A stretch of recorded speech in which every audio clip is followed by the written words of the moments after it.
கர்த்தர் தமது ஜனத்திற்கு சமாதானம் அருளி அவர்களை ஆசீர்வாதிப்பார் என்று எழுதப்பட்டிருக்குது. ஹalleluya. ஒரு மனுஷனுக்கு பலன் இருந்தா தானங்க எல்லாமே சாதிக்க முடியும். அதனால தான் ஆண்டவரே சொல்கிறார் பாருங்க. முதலாவது ஒரு மனுஷனுக்கு பலன் தேவை என்பதை இந்த இடத்துல எழுதப்பட்டிருக்கிறது. பிரியமான தேவஜனமே, 3 விதமான ஆசீர்வாதம் இருக்குது.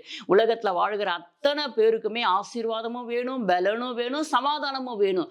அதைத்தான் இந்த 3மே தெளிவாக இந்த இடத்துல எழுதப்பட்டிருக்கிறது. 3 விதமான ஆசீர்வாதங்களும் ஒரே வசனத்துல எழுதப்பட்டிருக்கிறது. என் பிரியமான தேவச்சனமே, கர்த்தர் நமக்கு பலனையும் கொடுக்கணும், சமாதானத்தையும் கொடுக்கணும், ஆசீர்வாதத்தையும் கொடுக்கணும். சாதாரணமான சமாதானம் நமக்கு வேண்டாம். கர்த்தருடைய சமாதானம் நமக்கு வேணும் இல்லையா? கர்த்தருடைய சமாதானம் நமக்குள்ள இருந்துச்சுன்னு சொன்னா சமாதானமா இருப்போம். அதே போல எல்லாரையும் நம்ம சமாதானத்துக்குள்ள கொண்டு வரும். ஹalleluya. அதனாலதான் கர்த்தர் சொல்லுகிறார், கர்த்தர் தமது ஜனத்திற்கு, பாருங்க இந்த இடத்துல அழகா எழுதப்பட்டிருக்கிறது, கர்த்தர் தமது ஜனத்திற்கு பலன் கொடுப்பாருங்களாம்.